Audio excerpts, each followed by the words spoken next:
Good morning, guys. This is Food by Faith, and welcome to my garden. If you are new here, I am Shaka Faith Thompson, and here on the Thompson Homestead, we teach you how to take your food from garden to table.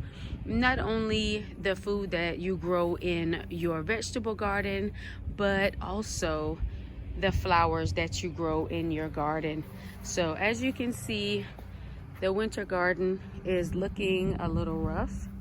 I have some new seedlings that are growing. I just pushed aside some of my mulch because there I am going to plant some more onions that I got from Dixondale Farms. I have some onions there that I planted from seed, and then of course that's my garlic. Over there in the blue tub is my tomato experiment.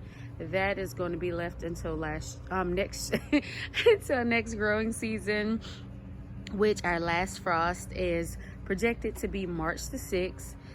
Over there in the blue tub is one of my last brassicas, and I have one or two left over here after the frost. And there's my wonderful new garden bench.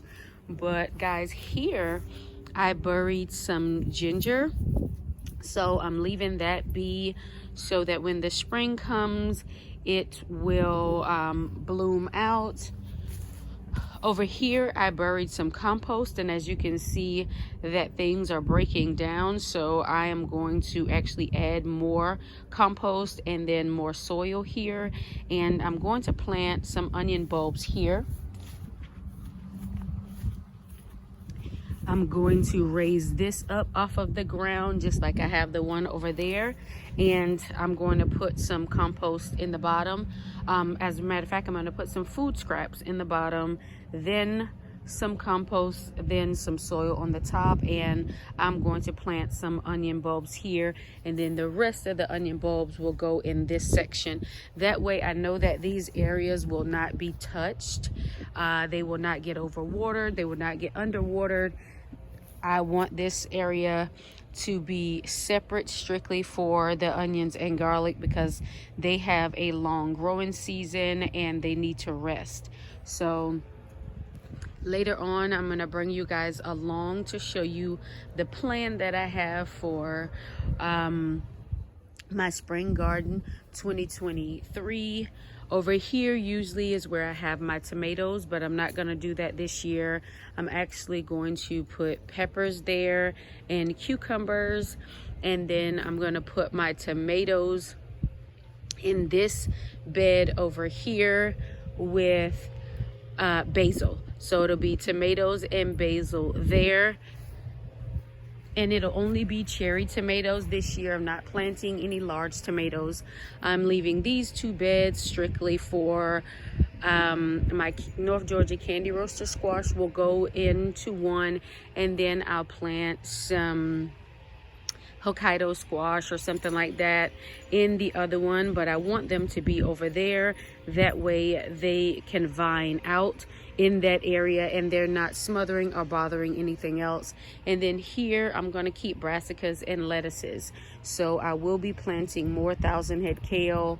In here is usually where my lettuce go. As you can see, it's germinating, but it's moving a little slow. I'm actually going to break off the bottom of this peat pot, and I'm going to place it directly into the soil today and let those continue to grow.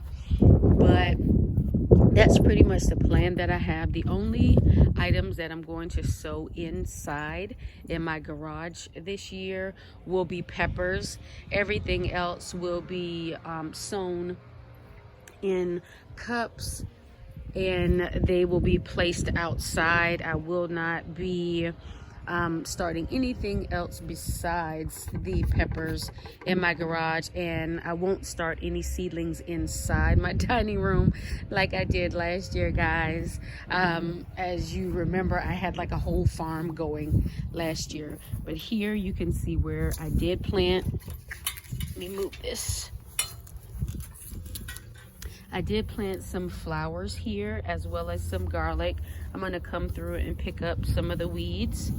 And then over here 2 new rose bushes were planted, and you can't tell it right now, but I actually did come through and plant some flower bulbs in this clay soil there.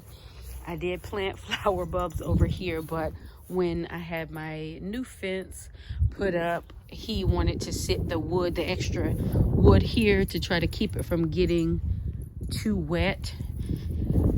I have flower bulbs planted here where my dogs are walking, and I have flower bulbs planted here, and what you see that is popping up is actually garlic.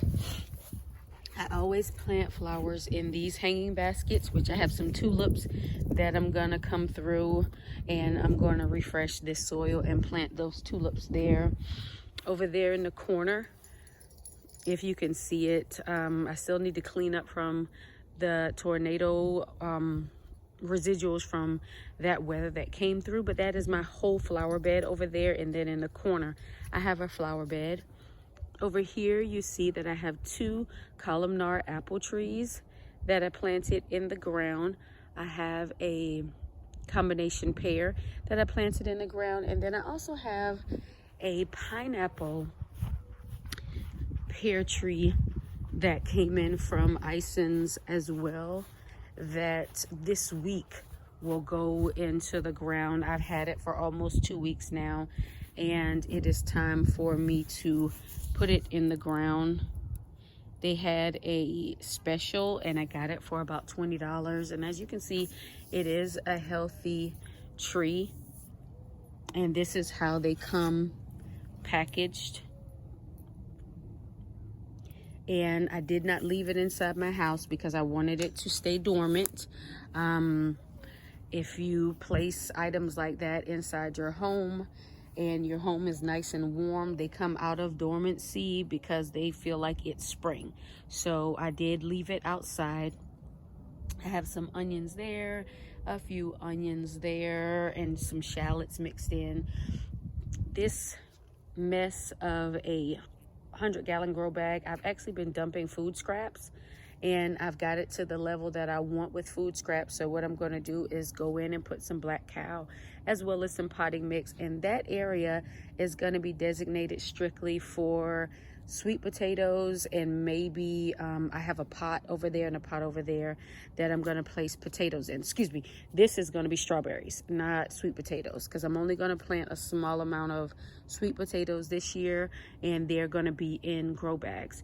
I have removed a lot of my grow bags, and I'm just going to be planting in the regular beds that I have, but a few of the grow bags I am going to use for sweet potatoes and regular potatoes. And again, here is that tomato experiment. You guys have been with me all the way from the beginning of doing this.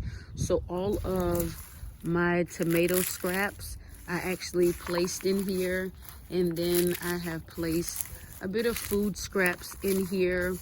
And what I wanted to see is if they would sprout in the spring, and then I would use those sprouts and place them in that bed over there, and they would be my tomato plants this year.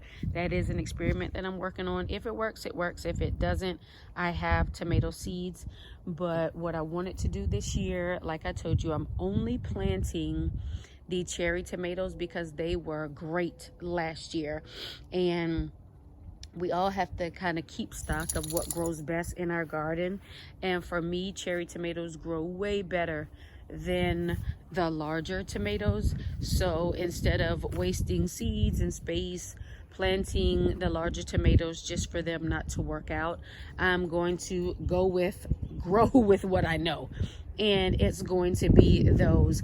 And then here on this trellis is where I'm going to be planting my butterfly pea this year, and I'm thinking of in the back there putting another trellis and growing some loofah. but we will see. It'll either, the loofah will either be over here or it'll be over there in my flower bed area. But this area right here will be for butterfly pea. I will not trellis any pumpkin, squash, or anything like that this year, because last year I learned that it grew better when I let it just sprawl out over there.